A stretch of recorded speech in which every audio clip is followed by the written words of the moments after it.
Welcome to the Food Freedom Series. This is part 2 of a 6-part series. And if you missed part 1, I'll make sure I put a link in the description below.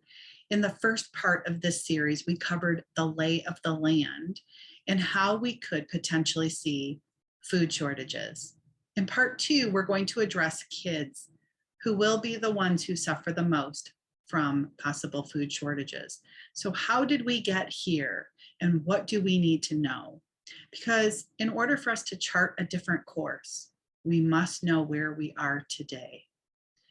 Throughout the 6-part series, I will be sharing where we are today, what got us here, but I'll also be providing solutions and things that we can do differently, starting immediately. So let's immediately jump into the slides that I've prepared. Okay, let's get into the slides. This is the Food Freedom Series. It is a 6-part series, as I mentioned. We are now on part 2. If you are finding value in this series, make sure you click the subscribe button and you click that little bell so that you know when part 3 goes live. Just a short introduction. My name is Lisa Genza. I have been coaching people for more than a decade now to improve or reclaim their health. This workshop is active. It is not passive. Passivity is what got us here. The views expressed are my own. This isn't about me. This is about you. The material that I present may cause cognitive dissonance, so I encourage you to do your own research. I welcome other views, but not if they're rooted in denial.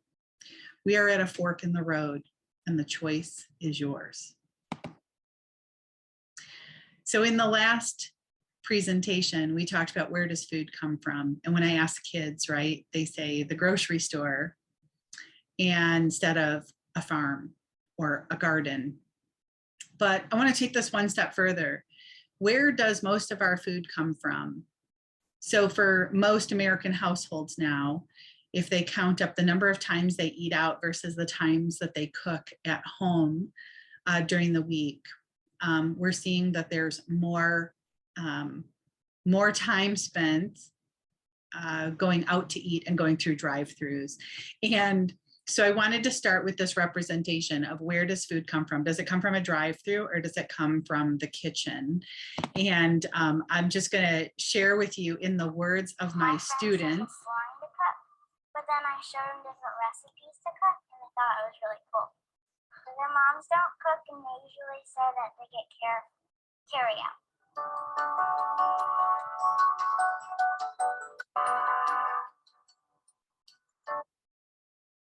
Okay, so you heard in the words of my students, they say their moms don't cook and they get carry out.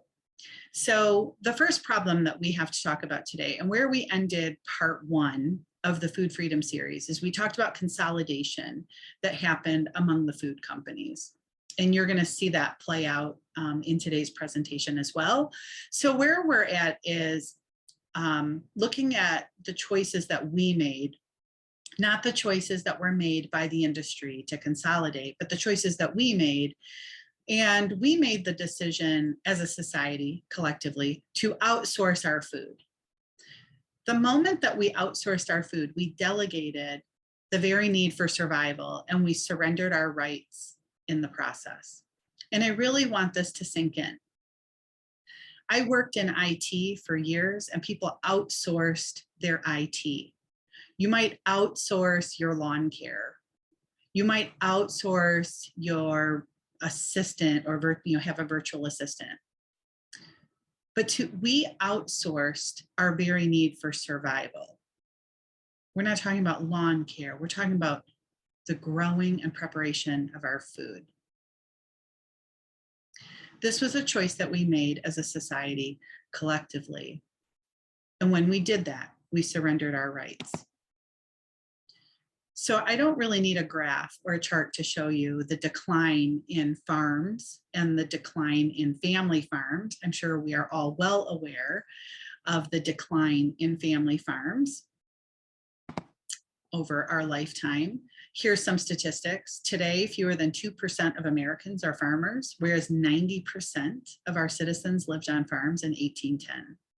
This represents perhaps a more transformative revolution than even the Revolutionary War. Over the past 40 years, so this is just my lifetime, over the past 40 years, the US has led a radical shift towards commercialization, consolidation, and control of seeds. Prior to the advent of the industrial agriculture, there were thousands of seed companies and public breeding institutions. And at present, the top 10 seed and chemical companies, with the majority stake owned by US corporations, control 73% of the global market. This comes from the Center for Food Safety, and they have a SOS, which is Save the Seeds. They have a Save the Seeds initiative, and you can find more information at their website, centerforfoodsafety.org. So there's a saying that says, he who controls the food controls the people. Remember, we outsourced our food. So we gave up our rights when we did that. And over time, what has happened is he who controls the food now controls all the seeds. So over the last 40 years, they have been enacting laws that further control and maintain their hold on our seeds and on our food. So when it originally enacted in 1970, the Plant Variety Protection Act had an exemption built in for farmers wanting to save seeds from a protected variety. Not only could they save it, but they could sell it to other farmers. But in 1994, the amendments that were passed, the farmer-to-farmer sales exemption was eliminated. Farmers are no longer able to sell seeds to other farmers. Over this time, not only have we consolidated our food, we've consolidated the seeds, and then the seeds have become patented and owned. And because they're owned by the corporations, the farmers actually have to pay for the seeds every year. So seeds cannot be saved, or in some cases for protected varieties, they can save their seeds, but they cannot sell them. But in many cases, they can't save their seeds because genetically modified seeds won't grow a second season anyways. They have a termination gene in them, and so they won't grow. So the farmers are required to rebuy seed every single year. So our food not only is controlled by a limited number of corporations, but the seeds are controlled by a limited number of corporations. Dr. Vandana Shiva is an Indian scholar, environmental activist, and a food sovereignty advocate, often referred to as the Gandhi of grain, for her activism associated with the anti-GMO movement. And she has been on a mission to save our seeds. God bless her. There are documentaries you can watch, like Seeds of Freedom or GMO OMG. So in this Food Freedom series, we're going to get to more resources and actions that you can take, but it starts with education. So throughout, I will mention things like this that you can go research so that you can find your own information and educate your family. So I say all of this because people say to me, how did we get here? How could we have a possible food shortage? We have taken for granted that there is this endless surplus, and we've trusted other people with that. And we delegated that right. We delegated our needs and we surrendered those rights. And very few companies now can control and manipulate our food and our seeds and our crops. So that is an important part for you to understand. So you may be keeping up with the billionaires buying all of our farmland. Bill Gates is not only the largest farmland owner in America, I believe he's the largest farmland owner now in the world, and just purchased 2,100 acres, if I'm not mistaken, in Montana. And it's not being farmed. Farmers, we have to ask ourselves, why are farmers being paid? The government gives them money to not grow anything or to grow these monocrops. And we have discovered that the monocrops have destroyed our soil. these are the things that we need to be aware of. So this is where it starts, education. So problem number one, we delegated, we outsourced our food.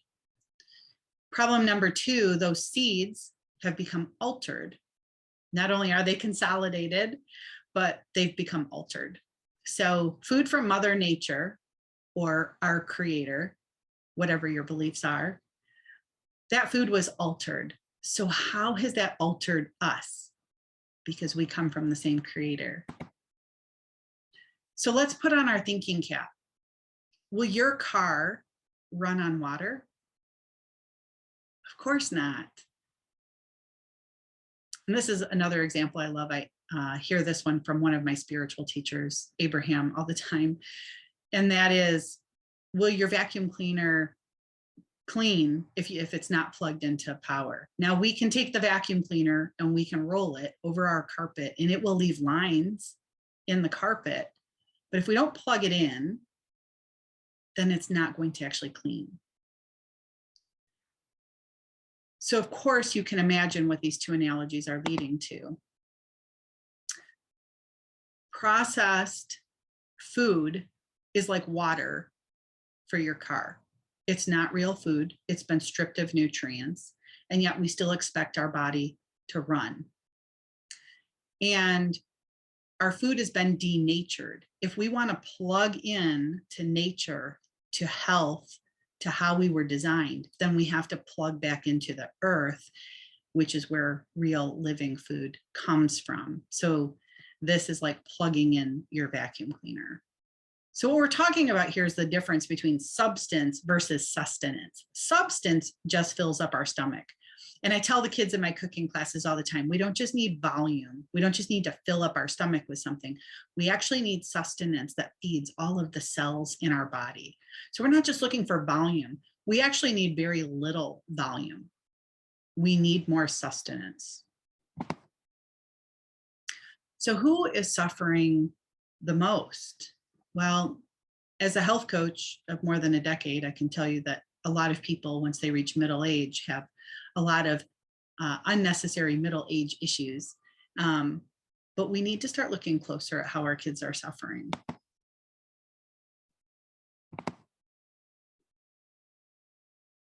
Our kids are the canary in the mine in terms of food allergies.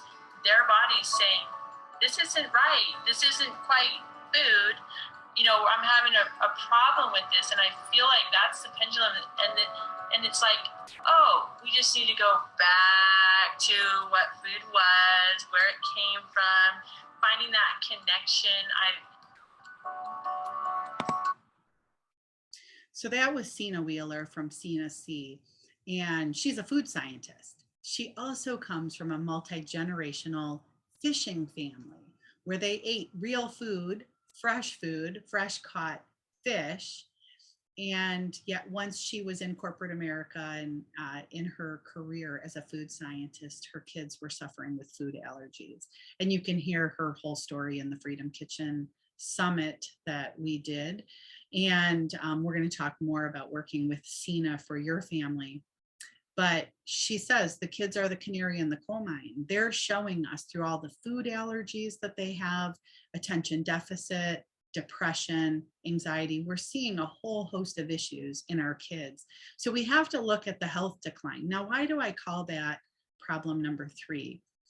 As our mental and physical health decline, we actually have less energy to put into the solutions. So this becomes problem number 3. Problem number 1, remember, we outsourced. We chose to outsource the production of our food instead of growing our food ourselves, which then allowed for others to manipulate the seeds in our food, which has now caused a health decline. And that with that health decline, we have less energy now to fix the problem. And of course, no one is talking about the real problem. They talk about these topical, I call them topical solutions like Band-Aids. If we look at the global antidepressant users around the world, we see that the United States is the highest. The wealthiest country in the world, right? With the most depressed people. And we think those are middle age or aging people, but no, the number of young people prescribed antidepressants has risen. Look at this, 41% since 2015. And this comes right out of the Pharmaceutical Journal. Our kids are being put on antidepressants.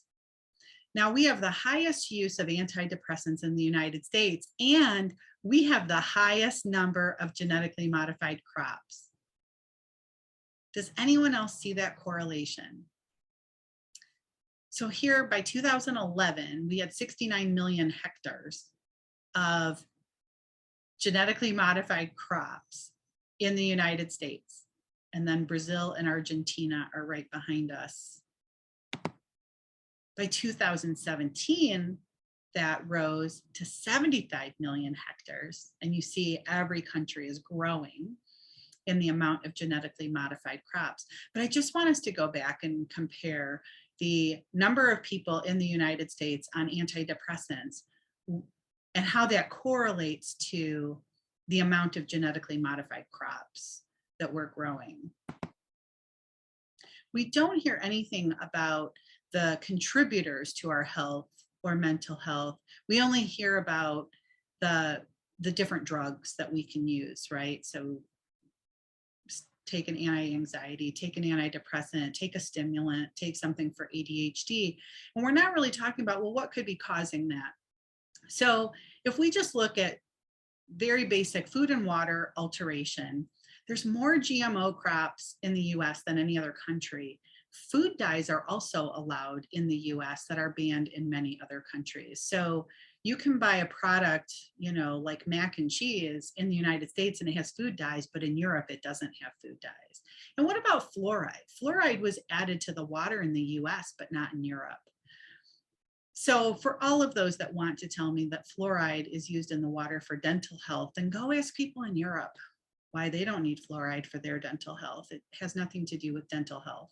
Now, this is not meant to be an exhaustive list. This is meant to make you think. So what happened to our kids? Well, we look at autism being on the rise. This is 3 different charts, and they're showing this completely exponential, explosive growth of autism. I heard Dr. Larry Palevsky talk about 1 in 6 kids with autism. What is happening? What is happening to our kids? Well, this is a school teacher, and this is what she was able to witness at her school. Was when I was teaching in the high school, and I taught anatomy, physiology, biology. So I was teaching them all about how their bodies work, but I wasn't able to really get in and talk about the foods that they were bringing into my room to eat on the run. Was kids bringing in packaged processed foods. The one that stands out to me the most is that, I don't even know what they're called, but it's like a roll of these tiny like mini donuts that have this coated chocolate on them, and they look like plastic actually, but they would bring those in that they got at the store at the school for their breakfast. So many diagnoses of attention deficit, hyperactivity disorder, or ADD, on top of any kind of learning disability that students may or may not have. And I could see in a millisecond that when someone come into my classroom, like, the little side light window next to the classroom door, they look through it and I could see, oh my gosh, they haven't either gotten their medication or they've just eaten lunch, and who knows what they ate, if they ate it all, or if they ate something terrible for breakfast or whatever it was. Okay, so why are we not talking about food when it comes to the decline in health in our kids? And are we even addressing the declining health in our kids? I hear a lot of talk about other things happening in the world, political or gender related or guns, but we're not addressing something that is fundamental as our food and our water. Well, I believe part of that, the problem is that there's an intention to keep people confused. So I want to show you an example of how people are kept confused due to propaganda and gaslighting. Many people don't even know anymore what is the truth. Okay, here we're going to go through a couple examples to make this point. Some of you may remember that the Obama administration had a Let's Move campaign, and the intention was healthier school lunches. You should know what you're eating. We have to look our neighbors in the eye and kind of go, what is going on?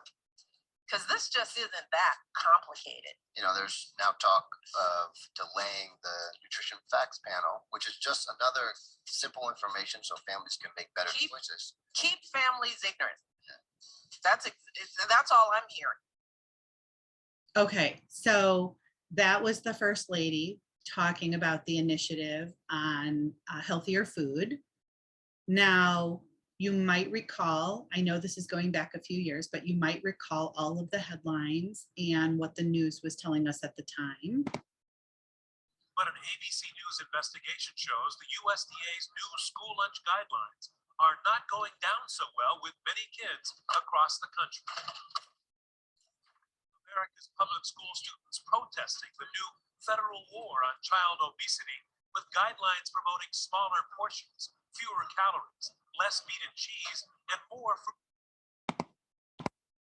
Okay, so you might recall that the headlines and what the news played pretty regularly was that the kids didn't like the new school food guidelines and they were throwing out the food.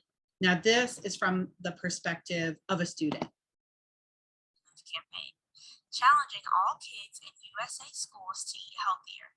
The act dictates what students can and cannot eat inside of schools in hopes to cut down on childhood obesity. Michelle thought endorsing Beyonce would assist with this issue, as well as visiting elementary schools and changing school lunches to look like this. Does this look appealing? Several Flower Branch students just simply go through the motions of getting a school lunch and checking out. These are the real and uncut raw reactions to it. Take a look.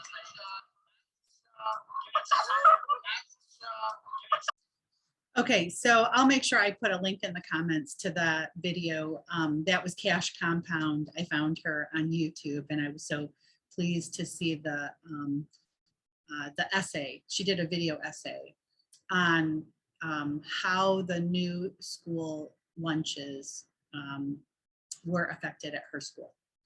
So what does this all add up to? Well, this is called psychological warfare, and this is how we keep people confused. So propaganda are ideas or statements that are false or exaggerated and it's deliberately spread to influence the masses. So remember, we were told that the kids were getting healthier school lunches. The First Lady talked about it incessantly. Then we were told by the news that the kids didn't like it, and the kids were throwing out the healthy food. And then we were told by different students that nothing ever changed, or it only got worse. It didn't get better. Now I want to share, I was going to share with you a little more about propaganda for you to research. And Edward Bernays was the father of propaganda. And I went into my Audible account and found, even though I've purchased these audiobooks, they have been removed. So when we start seeing burning of the books, that is another form of propaganda. So rather ironic that they burned my books on propaganda. So can I ask you, what did you think was accomplished by the Obama administration? Do you believe that school food was improved? Did you believe the propaganda that kids were throwing out the healthy food? Do you buy into the myth that kids don't like healthy food? Who is it that wants us to believe that our kids only like chicken nuggets and mac and cheese? I want you to question your thoughts and your beliefs, because we can't move forward and create something new when we have so many people stuck in these old, outdated beliefs, or they're not even aware of how they're being influenced. So let's look at who's influencing the school lunches and influencing our kids. The lobbies on behalf of schools, they're listed as a Smart Slice partner. And it's worth mentioning, Domino's, Tyson, and a number of other major food companies are SNA industry members, meaning they pay money for monthly newsletters, advertising discounts, and access to local legislative contacts. The SNA said, quote, "While many schools are working to increase the amount of freshly prepared and scratch-made menu items, those with limited equipment and labor resources rely on healthy, pre-prepared foods to ensure students receive balanced meals each day." Corporate money reaches far beyond the lunchroom. It works its way into school sporting events and celebrations through fundraisers. Think of scoreboards, parking lot signs, pizza parties, or that summer reading program. Krispy Kreme sponsors a major fundraising program too. And McDonald's has a big Teachers Night fundraising program. The lobbies on behalf of schools. Okay, so what are your thoughts? These corporations are now embedded in our schools. Have we not only outsourced our food, but outsourced who raises our children? Because if the school feeds them, then are they raising them? I see a lot of families wanting the free food program at school. What price are you paying for the free food? If corporations are so heavily invested in our schools, what is their vested interest? And why are we not asking more questions?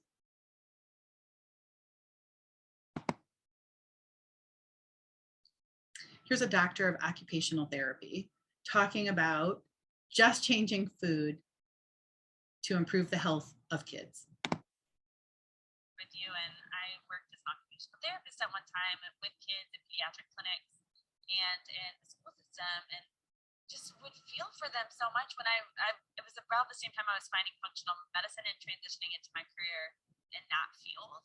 And ultimately, really why I left working just straight up the clinics, because I saw the power of food and like healing the gut for these kiddos. And when I would work kind of off the grid with some of the parents with kids, I was seeing these kids discharged from therapy if they've been on therapy for like 3-4 years of their young lives by just changing their diet. And it's just, yeah, it's so overlooked that the kids don't even know.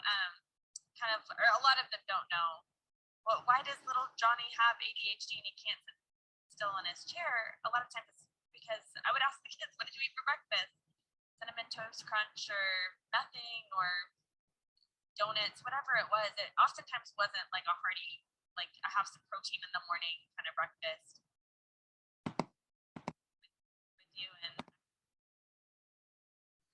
Okay, so you heard there from Dr. Lauren Lax on the power of food, and which is why she moved even from occupational therapy and working in a clinic to functional medicine, because she could help more people heal whatever was going on in their body with the power of food.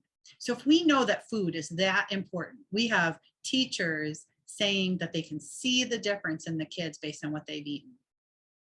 And we have a functional medicine practitioner telling us that the kids are out of therapy after being in therapy for 3 or 4 years with different issues, and then discharged from therapy just by changing the food. Then why aren't we addressing the food? It seems like they want to treat the problem and not the root cause, right? So problem number 5, I say, is that we're treating the problem. We're treating these health problems derived from the root cause, but that's not the solution. It's only exacerbating the problem.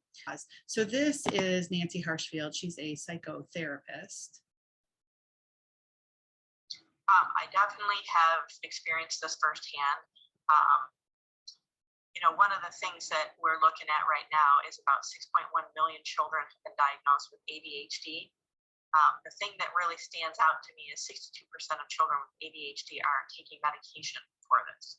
So when you're talking about looking at behaviors, is it something that we're looking at the child is fidgety, or they can't sit still, or they can't remember things, or you get the kid that, you know, the mom's trying to get them out the door and their homework isn't in their backpack, or maybe they forgot to even do their homework. You know, as the mom, are they in school? Are they building friendships, or are they, you know, ostracized in the classroom because they're disruptive, things like that. So if we're looking at those behaviors, you know, what is it that's creating those behaviors in a child? And a lot of times we're failing to look at, you know, the three components is, you know, sleep, exercise, and food. How is the child, how are they set up for success in those areas? And are we properly assessing and addressing that? Versus we find ourselves in a doctor's office, the child's being diagnosed with ADD or ADHD, and then the choices might be looking at whether we're going to give them a medication or not. So Nancy Harshfield is a psychotherapist, and you can find her, I'll put her link in the description, Upward Transitions Counseling. And she has a great presentation that she gives on Mind Your Freedom, early choices for optimal mental health. And her passion are these kiddos. So ADHD, by the numbers, she talks about 6.1 million kids have now been diagnosed. This is an epidemic. So why are we not hearing about this epidemic in our country? And then correcting the root cause. What is causing attention deficit or hyperactivity? Well, we know that food dyes. We know that food dyes cause this. There's a great group on Facebook called, you know, Dye Free Kids. There's 50,000 parents who have figured out that food dyes cause attention deficit or hyperactivity, even aggressive behavior in kids. 5 in 10 children with ADHD have a behavior or a conduct problem. This does not bode well for our students if they can't focus at school and then they become a disruption to the rest of the class. 62% of children with ADHD are taking medication.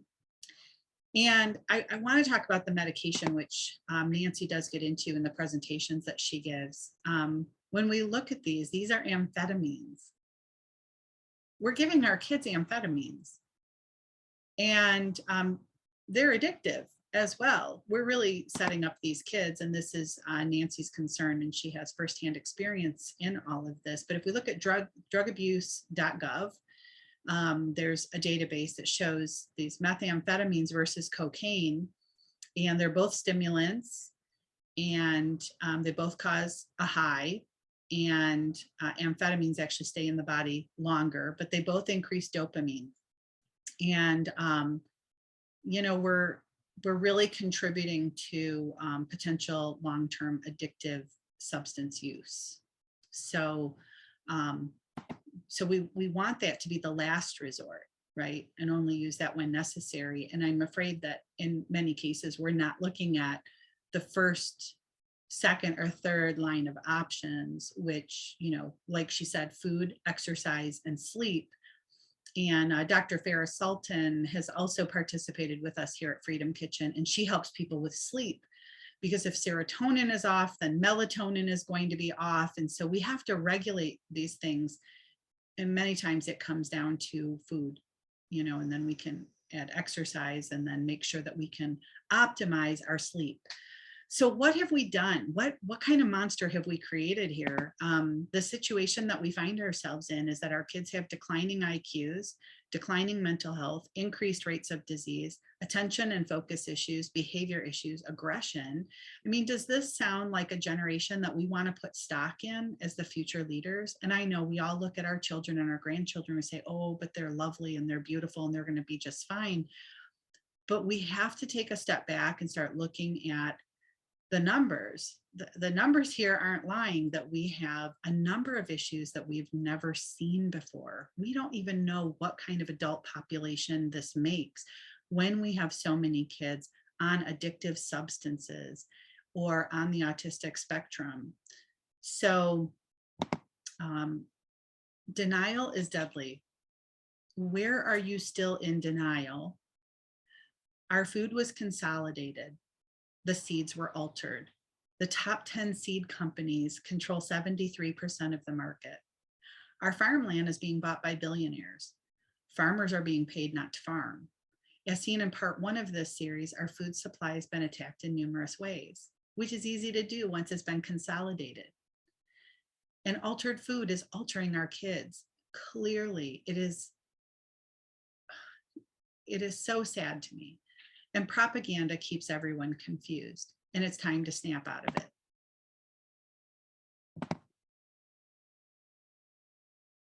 Where that showed that the kids who ate ultra processed foods had 10% smaller brains and 7 points lower IQ.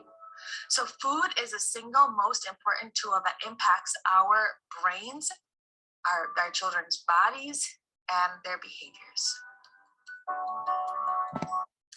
So that was Dr. Medea Saeed, and she's written a number of books. I'll make sure I link her website in the comments as well. Can we fix this?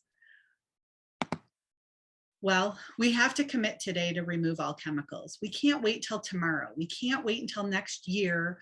This can't be a New Year's resolution. It needs to be a today resolution. There's no reason to feed our kids chemicals. I ask parents this all the time. When did it become okay to feed our kids chemicals? You might remember a book series, if you're my age, called Flowers in the Attic, where she was intentionally poisoning her kids, a little bit of arsenic, basically because she had become a widow, met a new man, he didn't want kids, and she was trying to kill them. So I want you to think that every time you give them colored sprinkles with food dye, or you give them, processed foods that has chemicals in it, that's what you're doing. This is like Flowers in the Attic. A little bit of chemicals is not okay. We have to get beyond this lazy mentality that everything in moderation is okay. No, it's not. It's not okay. I have a list. It's called Free From. So it's the free from list. Like, I only advocate foods that are free from these chemicals. So I have that list available. If you go to freedomkitchensummit.com/free from, you can get that list. You can post it on the refrigerator. I want you to start looking for these chemicals that are added to our food. Stop buying GMOs. There's no such thing as moderation when talking about chemicals or genetically modified organisms. A little bit is not okay. Our health is showing us that a little bit is not okay. So you can do your own research, but the statistics would show us that as we've increased GMO crops, we've increased our disease rate. We need to get closer to nature. So eat local or plant your own. And this is where I'm happy to say, as we move a little further into this 6-part series, I am going to bring you resources to help you do this. Where we're at right now is I need you to get educated, educate your families, and educate your neighbors. I know that many things that I'm presenting here may cause cognitive dissonance. It may be new information, and you need to know this for yourself. So source your food from sustainable sources. Sina from Sina C, you saw her in this presentation. She's a partner of Freedom Kitchen, and because of their sustainable fishing operation, you can order direct from a fishing family. We're going to start talking about where does our food come from, knowing the source, so sustainable sources. And we'll talk more about Sina, and I'll make sure that you have a link to connect with her. So let's get real. We need to eat real food. We need to include our kids in the Get Real movement. Don't buy into that myth that they won't eat it. The kids in my cooking classes try everything. They may not like everything, but you and I don't like everything. And that's okay. But when they understand that their taste buds are growing as their body grows, and if they don't try something, they might miss out because someday their taste buds might like it. They try everything. So teach them how to cook or enroll them in my classes. Often it's easier to have an outside perspective, to have a teacher, someone other than mom and dad, who's sharing this information. I totally get it. My kids would seek advice from another parent over me any day. So I'm happy to teach your kids how to cook. You can afford healthier food because in actuality, when we eat healthy food, we eat less. So when people say to me, I can't afford healthy food, it costs too much, I say, just try it, because as your family gets healthier, they'll actually eat less. Grow your food. It costs very little to do that. I'm not the expert in this. I'm still learning how to grow a better garden. But I'm going to bring you the resources as I learn. I'm going to continue to educate you, because we all need to grow at least a little bit. The truth can be inconvenient, but so is losing your health. Our freedom begins and ends in our kitchen. So the choices that you make are going to impact you long-term. So for more information, you can go get the free from list, freedomkitchensummit.com/freefrom. And actually, if you want to watch the last docuseries, which is still up, go to freedomkitchensummit.com and you can register there to watch the docuseries that was done on kids and food that featured all of these amazing speakers and resources. And all of these people have one thing in common. They care about healthy kids. They all have programs that help you to help them. So get my newsletter. I include valuable resources, and stay tuned for upcoming events. The Food Freedom series will continue, and Freedom Kitchen Live is coming in October. This series is on food freedom. This series on food freedom is a 6-part series, and it will become a regular show to help us continue to navigate the changing landscape. I can already see that it's necessary to keep bringing the resources together to help show as many people or educate as many people as possible. October of this year, many experts are going to join me live to provide insight and support for your family. We are at a disadvantage. We outsourced our food and we surrendered our rights, but we are creative. We are resourceful. We just need to get moving. So it's time for action. Share this webinar to help your friends and family. Join Freedom Kitchen. Everyone's at a different level of awareness. So in addition to this series, I do have those other resources and more events planned to continue to educate. If you can't do this for yourself, then do it for the kids. The words connected to the behaviors, you're just dealing with the behaviors. So how do we as parents, as a community, as teachers, individuals, look at these children and better assess what could be going on? What kind of meal did you have before you got to school today? Was it healthy? Was there even a meal? Or was there a juice on the way to school, right? Maybe the kid doesn't sit still long enough to eat breakfast. So it's how do you assess what's going on with that child when they can't tell you?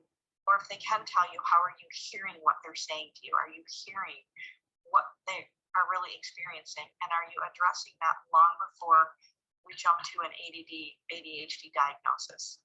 So that's where you reach deep and you start to say, how can I do better for this kid? Yeah, and that's my question on the summit is how can we all do better?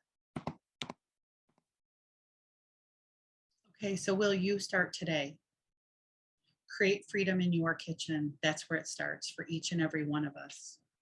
And when we become free and independent, we become empowered, then we are not a burden on others, and we're prepared to handle whatever might be changing in our economic landscape.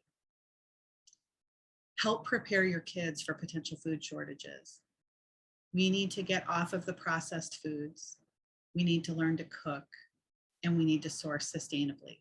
So get your free from list. Make sure you've watched session 1 from this series.